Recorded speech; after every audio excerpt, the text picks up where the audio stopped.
ይሄን ደስታ ሰምቼማ አልተኛ ከሌሊቱ 9 ሰዓት በኢትዮጵያ ትልቅ ፍትህ ተገኘ ለመጀመሪያ ጊዜ እጅግ ትልቅ ተሰርቶ የማይታወቅ ተደርጎ የማይታወቅ እጅግ ገራሚ ሁላችሁም ስትፈልጉት የነበረ ታላቅ ፍትህ እሱም ወንድ ልጅ ህፃን ልጅ ሊደፍር ሲል ብልቱን ወላጅ አባቷ ቆረጡት እሰይ እልል አትሉም እንዴ የታላችሁ አጨብጭቡ እልል በሉ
ቆረጡት እንደዚህ ነው እኛ ፍትህ የምንፈልገው ምን አይ በወላይታ እኮ ነው በወላይታ ምን አላ አደባባይ ላይ ትልቅ አደባባይ ላይ መንግስት ሰቅሎ ቢገለው ቢቆርጠው ሰቅሎ መንግስት በመንግስት ቢሆን ደግሞ የተለየ አሪፍ ነበር ፍትህ ማለት እኮ ይሄ ነው አይ አባት ጀግና እኮ ናቸው እነኛ አባት ያሉበት የተወለዱበት መንደር ነው ልጆቼ ወደፊት እጄ ማሳደገው ወላይታ መንደር እሳቸው ያሉበት ከሳቸው ጎረቤት ነው መሆን ፈልገው ጀግና የጀግና ዘር እንደዚህ ነው እንጂ ቁርጥ አረጉለታ አንጠልጥለው ይሄ ምንድነው አሉታ ይሄማ ልጅህን ልገልበት የነበረው ነው መትረየሴ ነው ስፋልኝ አለው ይሙት ይኑር አላቀም ግን በሚያሳዝን ሁኔታ እኚህ ጀግና አባ በሰረገላ እልልታ በነጋሪት በጣም ክብር ሊሰጣቸው በሚገባበት ቦታ አደባባይ ላይ ብልቱን አንጠልጥለው አሸክሟቸው እንደሌባ ይገርፏቸዋል እኔ ደፋሪ መስለው ነበር ሲጀመር ለካ ልጃቸው ስትደፈርባቸው የቆረጡ ናቸው እንዴ እኔ እንደው በጣም የገረመኝ እንዴት እንትኑ ተቆርጦ መራመድ ይችላል ይያልኩኝ በለው ስል ነበር ኖ አይደለም ለካ አባት ናቸው ቆረጡ ልጃቸውን ሲደፍር የነበረው ሰውዬ ቆረጡት ብልቱን አለቀ ከዛ ለምን ቆረጥክ ብለው እነሱ ደግሞ አደባባይ ላይ አውጥተው ለህግ ትሰጣለህ እንጂ ለምን ቆረጥክ እንዲህ ይባላል እንዴ አረ እኔ እንደውም ቢላ ምናምን ይዤ ነው የሚዞረው በቦርሳዬ እሺ እኔን አይደለም የትኛውም ተማሪ ሴት የሚተነኩስ ወንድ ካገኘው ቆርጥ ነው ማረግለት የታባክ እንዲህ ቢሆን ደፋሪዎች ትጠፉ ነበር አይና አባታችሁ ይጥፋ ሰላም ተመልካቾቼ እንዴት አላችሁ እንግዲህ ጉዳዩን እንደሰማችሁት ነው ዛሬ ቲክቶክ ላይ እጅግ በጣም መነጋገሪያ የሆነው ርዕስ የኚህ አባት ነው እንግዲህ አባትየው የልጃቸውን ደፋሪ ወይም ደግሞ ሊደፍር የነበረውን ልጅ በእንዲህ አይነት አሰቃቂ ሁኔታ ፈጽመዋል እንግዲህ ይሄን ያደረጉት ለህግ ባቀርበው ፍትህ ላላገኝ ይችላል ብለው ነው ምክንያቱም ሰሞኑን እንደምታውቁት ሰሞኑን ብቻ ሳይሆን ከረጅም ጊዜ ወዲህ ሴቶች ላይ የሚደርሰው ጥቃት በመንግስት ደረጃ ፍትህ እያገኘ አይደለም ስለዚህ ፍትህ ማላገኝ ከሆነ ራሴ በእጄ ፍትህ መስጠት አለብኝ ብለው ነው እንግዲህ እንደዚህ በጣም በሚዘገንን ሁኔታ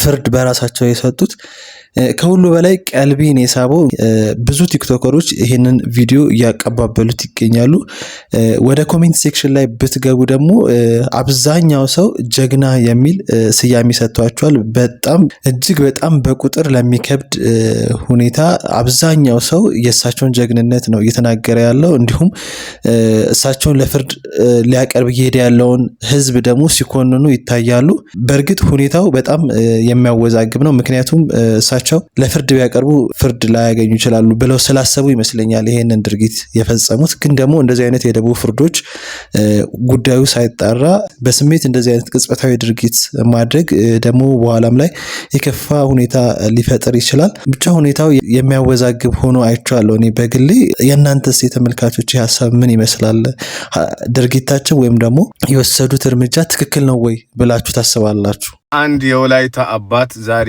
ታሪክ ሰርቷል የገዛ ጓደኛው ልጁን ሊደፍርበት ሲያሰቃያት ደርሶ አባት ልክ ልጁ ስትሰቃይ ደርሶ የጓደኛውን አናት በፍልጥ ነትርቶ ከዛም በኋላ ብልቱን ቆርጦታል እና ቪዲዮ ወጥቷል የቆረጠውን ብልት ይዞ ፖሊስ ይዞት ሲዞር እየሄደ ምናምን ቪዲዮ ወጥቷል።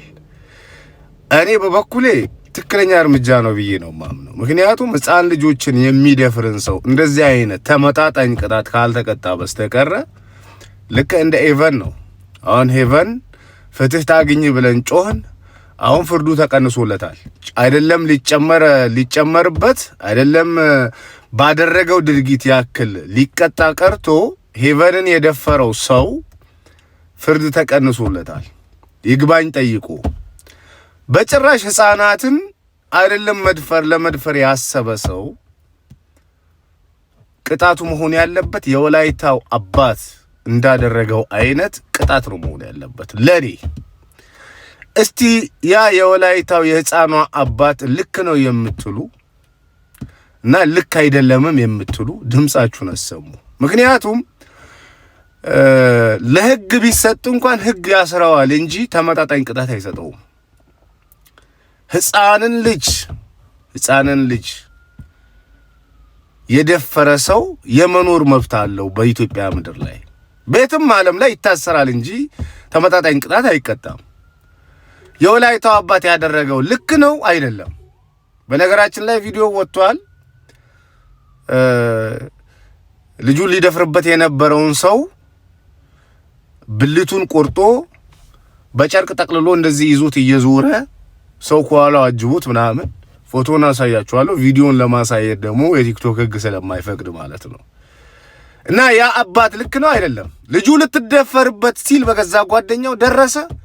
ገዛ ጓደኛውን አናቱን በፍልጥ አለውና ከዛ ሊደፍርበት የነበረው መሳሪያ በልቶ እዞት እየዞረ ነው። ልክ ነው አይደለም? ያ አባት እኔ ጀግና ነው ብየዋለሁ። በቃ ልጅ ከወለድክ አይቀር እንደዚህ አባት ቆራጥ ሆነ ውለድ። ካልሆነ በስተቀር ህግ ይዳኝልኛል ልጄ ስትበደል ምናምን ከሆነ ባትወልድ ነው የሚሻለው። ለእኔ ልክ ነው። ለእናንተስ?